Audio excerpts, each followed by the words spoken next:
I know. I like that shirt. Coach. First of all, like always, I want to thank you guys for coming out. I hope this works for everybody. It's different, but we appreciate everybody coming out to support Penn State football. Obviously, a couple big points I'd like to give to you guys is 300th win in Beaver Stadium.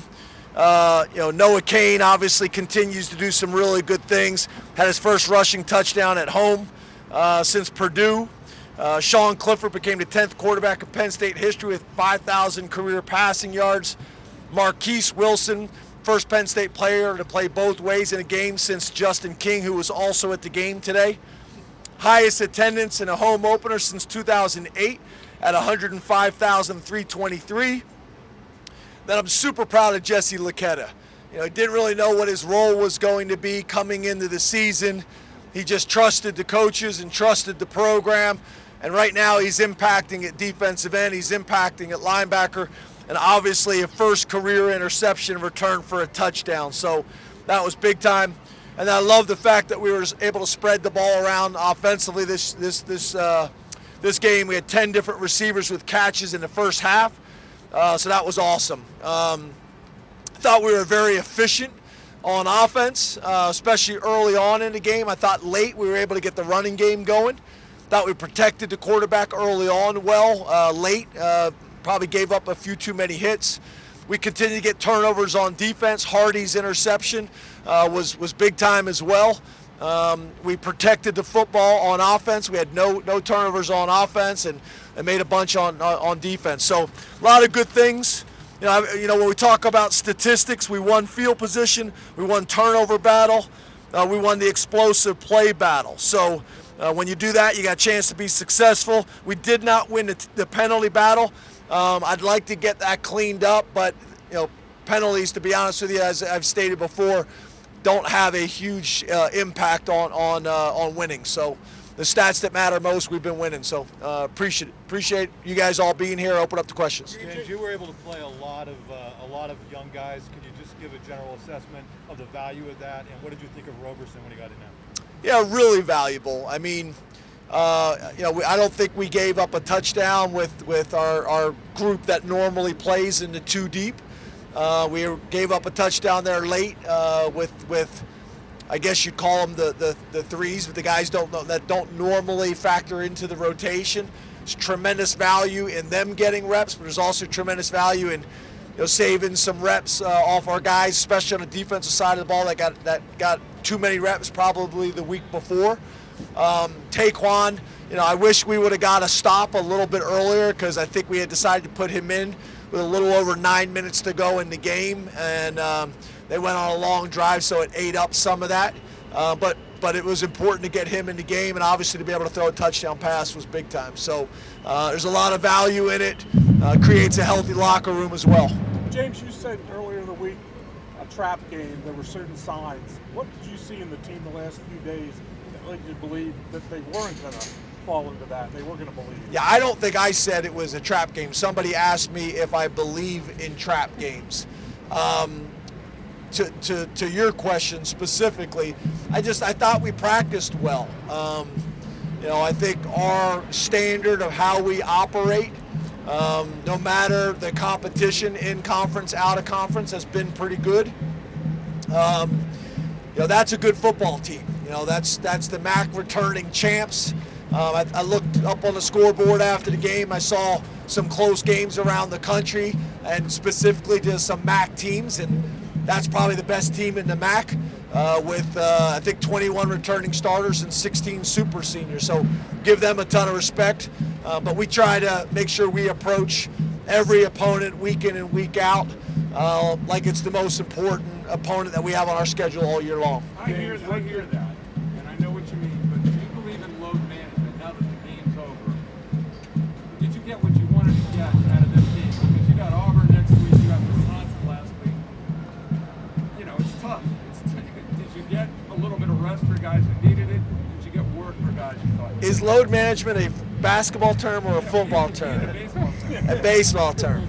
I had never heard it until a couple years ago. But to your point, yeah, I'm going to be interested to see what the rep count was, specifically on the defensive side of the ball, our rep count was way too high last week, at Wisconsin. So to be able to play well today, get some of those guys, off the field and out of the game early, so that we can be as fresh as possible come Sunday and practice well. But that wasn't going to come at the expense of winning today and playing well today. But yeah, I thought if I had to say before the game that it would play out that way, I would have been happy with the way it played out. James, what was the effect of going under center for a number of? It's hard with the mask, which I want you to wear. Keep the mask on. I'm not telling you to take it off.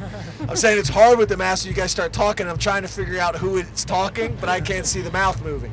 Sorry. What did the effect of going under center? How did that help you? Or were you pleased with it? Going under center. I heard you. It was awesome. I don't know if you guys saw when we did it. The clouds parted and the sunshine is like, oh, and the whole stadium was so happy. We've won a lot of football games from the shotgun. We'll win a lot of football games under center from the shotgun in the future. I thought when we ran the quarterback sneak from under center, I thought the stadium would erupt, but everybody's moved on. Everybody's moved on, except for you. James, you got off to a fast start, big early lead. How much did that dictate? What led to some of that efficiency, especially early offense? Yeah, I just thought this week on first and second down offensively, we were more effective. So it created more, advantageous third down situations. I don't have the data yet, but I think we actually picked up more first downs on first and second down, not even getting to third down, and that's helpful too. I just thought we were more balanced, we were more efficient. Part of it is how they play. They played soft. They were not going to allow us to throw it over their head. I think that was obvious in their game plan on the defensive side of the ball. But by doing that, you create some free access throws, and I think we threw for a pretty high percentage there in the first quarter, first half. So it's kind of give and take. You got to pick your poison a little bit. How important was it for the defense? It's me. How important was it for It was about 3 people. But yeah. me now. So how important was it to your defense to get that stop, considering those guys called 2 timeouts at the end? At the end. Yeah. Yeah, I thought it was really important, obviously. And to be honest with you, the fans start booing. That's what you should do. You got an opportunity to get reps with your guys and try to score. I think I got no problem with how they managed the game at the end. And it was great to see some of those young guys get in and play. I thought Jamari Budden made a really nice play on the perimeter, fighting through a block and making a tackle on a perimeter bubble screen. And there was other flashes like that as well. There's a bunch of things that we got to get cleaned up. That's what I talked to those guys about in the locker room. We got to be smart tonight, go out and enjoy this win. And then we got to get in there tomorrow.